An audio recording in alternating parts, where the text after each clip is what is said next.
Police પ્રજાનું મિત્ર છે. તે કેવળ હર હંમેશા સાર્થક થતી હોય છે.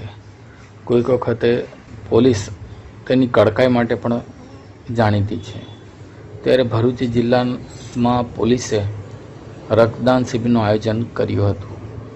ભરૂચ જિલ્લા પોલીસ વડા અક્ષય રાજના માર્ગદર્શન હેઠળ પોલીસ વિભાગ દ્વારા રક્તદાન શિબિરનું આયોજન કરવામાં આવ્યું હતું. આ રક્તદાન શિબિર પોલીસ હેડક્વાર્ટર્સ ખાતેના તાલીમ કેન્દ્ર ખાતે કરવામાં આવી હતી. જિલ્લા પોલીસ વડા અક્ષય રાજના માર્ગદર્શન હેઠળ યોજાયેલી આ રક્તદાન શિબિરમાં મોટી સંખ્યામાં પોલીસ કર્મચારીઓ જોડાયા હતા અને તેઓ દ્વારા રક્તદાન કરવામાં આવ્યું હતું. આ પ્રસંગે રક્તદાન માટે તબીબી ટીમ પણ હાજર રહેવા પામી હતી. તેઓ દ્વારા જવાનોની આરોગ્યની ચકાસણી પણ કરી હતી. ત્યારબાદ રક્તદાન કરવામાં આવ્યું હતું.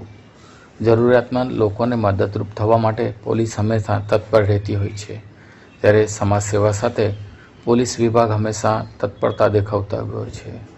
ત્યારે ભરૂચ જિલ્લાની પોલીસ હંમેશા મદદ માટે એટલે લોકોની સહાય માટે ગમે તે સમયે હાજર રહેતી હોય છે. ત્યારે હવે જરૂર પડે અને કોઈક દર્દીને લોહીની તો તેના માટે પણ પોલીસ એ તત્પરતા દાખવી છે.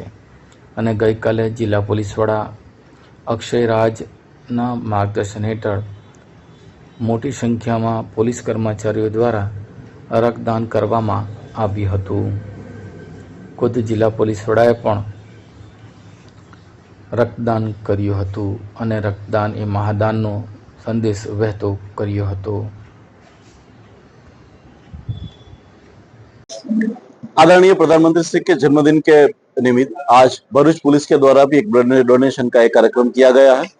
इस ब्लड डोनेशन के कार्यक्रम में आज बड़ी संख्या में पुलिस बल, इसके अलावा जीआरडी, होमगार्ड, टीआरबी और उतनी ही मात्रा में उनके परिवारजनों ने भाग लिया है। मुझे आशा है कि आज बहुत बड़ी मात्रा में यहाँ पे ब्लड डोनेशन का कार्यक्रम किया जाएगा और यही ब्लड का जो उपयोग जो ऐसे बच्चों के लिए और जरूरतमंद लोगों के लिए किया जाएगा। Thank you.